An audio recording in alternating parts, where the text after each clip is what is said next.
ওই ব্যক্তিরা দুনিয়ার জমিনের মধ্যে মসজিদগুলো আবাদ করবে, মসজিদের খেদমত করবে, মসজিদের দায়িত্ব দুনিয়াবি ভাবে নিবে।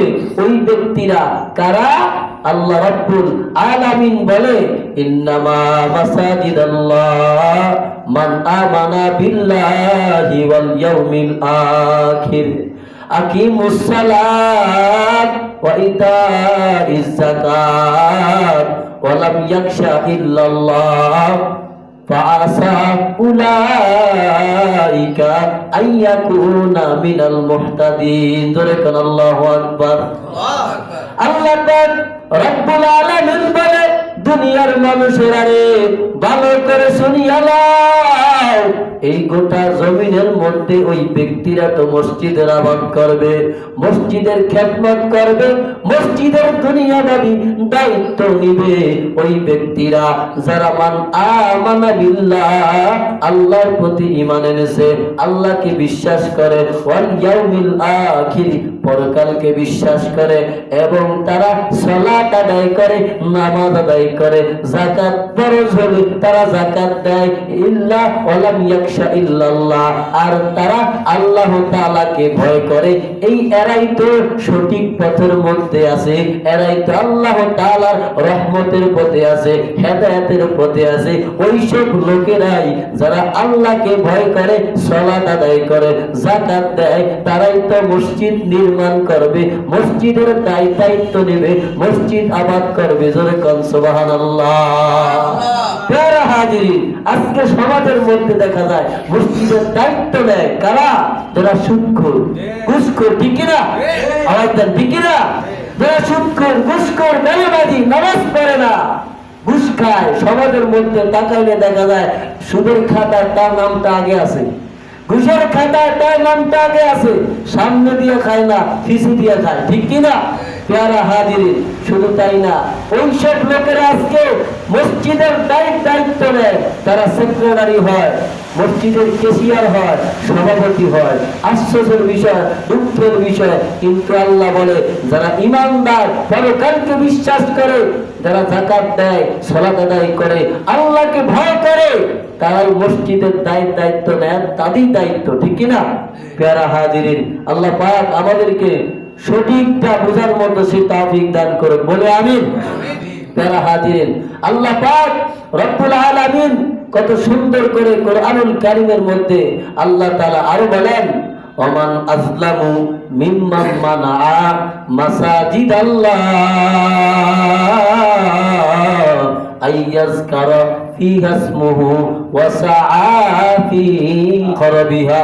আল্লাহ পাক রব্বুল আলামিন বলেন, ওই ব্যক্তির চাইতে জালিম, ওই ব্যক্তির চাইতে জালিম, নাফরমান ব্যক্তি অন্য কেউ হতে পারে না, যেই ব্যক্তিরা আল্লাহ তাআলার ঘরের মধ্যে মানুষদেরকে যাইতে বাধা দেয়। জোরে কোন নাউজুবিল্লাহ।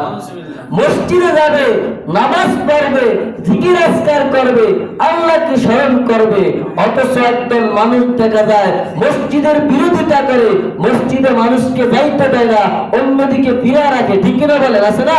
প্যারা হাজিরিন, এই দলটা দুদল আছে, মানুষ শয়তানও আছে, জিন শয়তান আছে, কথা কন, ঠিক কিনা?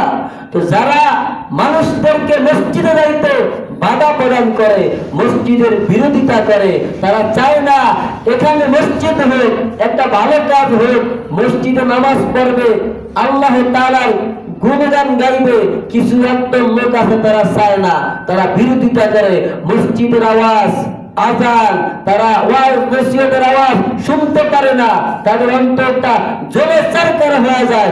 আল্লাহ তাআলা ফতোয়া দেয়, আল্লাহ তাআলা ঘোষণা করে, ওই ব্যক্তি হইছে বড় জালেম। জোরে কোন নাউজুবিল্লাহ। প্যারা হাজিরিন, এই পৃথিবীর মধ্যে মসজিদগুলো হচ্ছে একমাত্র নিরাপদের জায়গা, ঠিক কি না? প্যারা হাজিরিন, আমরা অনেক ইতিহাস তাকাইলে দেখতে পাই, সমাজের মধ্যে আগুন লাগছে, পুরা বিল্ডিং সব জ্বলে চারখার হয়ে যায়, কিন্তু আল্লাহর ঘর মসজিদ জ্বলে না। আছে না? অবশ্যই আছে। প্যারা হাজিরিন, মসজিদের বিরোধিতা কোন ইমানদার করতে পারে না। যদি কোন ইমানদারের দ্বারা মসজিদের বিরোধিতা চলে, বুঝতে হবে তার ইমানটা এখনো পাকা হয় না।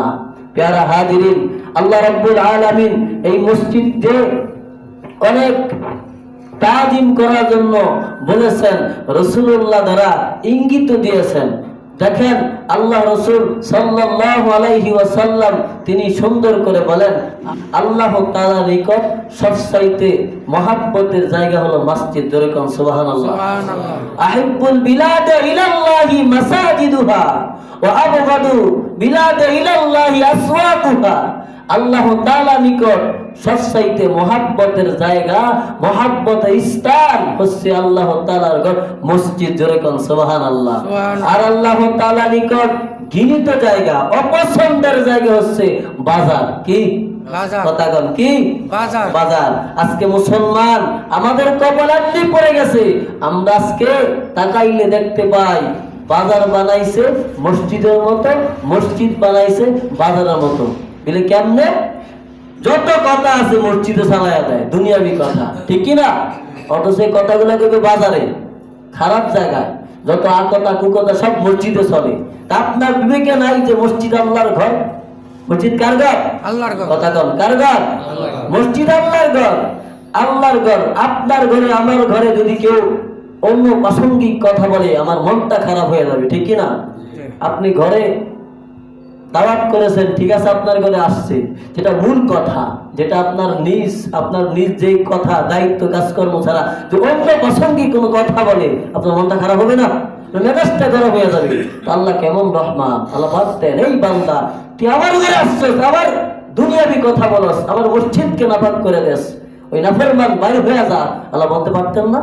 কিন্তু বলে না। কেন বলে না? আল্লাহ রহমান রহিম, ঠিক কি না? প্যারা হাজিরিন, আল্লাহ পাক রব্বুল আলামিন বলেন যে যেই ব্যক্তি সকাল সন্ধ্যা মসজিদের মধ্যে প্রবেশ করবে, কি করবে? প্রবেশ করবে। ওই ব্যক্তির জন্য জান্নাতের মধ্যে আল্লাহ নিজে মেহমানদারির ব্যবস্থা করেন। সুবহানাল্লাহ। আর জোরে কান সুবহানাল্লাহ। আল্লাহ তাআলার মেহমানদারি সবাই তো পাইতে যায়, ঠিক না? এজন্য সকাল সন্ধ্যা 5 ওয়াক্ত নামাজ পড়ার জন্য আল্লাহ তাআলার খোদাই ঘর মসজিদে আসতে হবে কি হবে না? জোরে কান হবে কি হবে না? মসজিদে ঢুকতে হলে 5টা সুন্নত আছে। কয়টা? 5টা। জোরে কান কয়টা? 5টা। আরে জোরে 5টা। 5টা মুখস্থ করবেন। কয়টা? 5টা। 5টা। আবার মসজিদ থেকে বাইরে হতে হলে তাও 5টা সুন্নত আছে। কয়টা? 5টা। আরে জোরে কান কয়টা? 5টা। ঢুকতে হলে কয়টা? 5টা। বাইরে হতে হলে কয়টা? 5টা। 5টা। দেখেন প্রথম 5টা কি? আপনি সর্বপ্রথম মসজিদে ঢুকবেন, এমন সময় বিসমিল্লাহ বলবেন। কি বলবেন? বিসমিল্লাহ। নবীজির শানে 2 নম্বরে দুরূদ শরীফ পড়বেন। 3 নম্বর আপনি দোয়া করবেন। এই 3টা সুন্নাত একত্রে মিলিয়া বিসমিল্লাহি ওয়াসসালাতু ওয়াসসালামু আলা রাসূলিল্লাহি আল্লাহুম্মা আফতালি আবওয়াবা রাহমাতিক। 3টা সুন্নাত একেবারে আদায় হয়ে যায়, ঠিক কি না?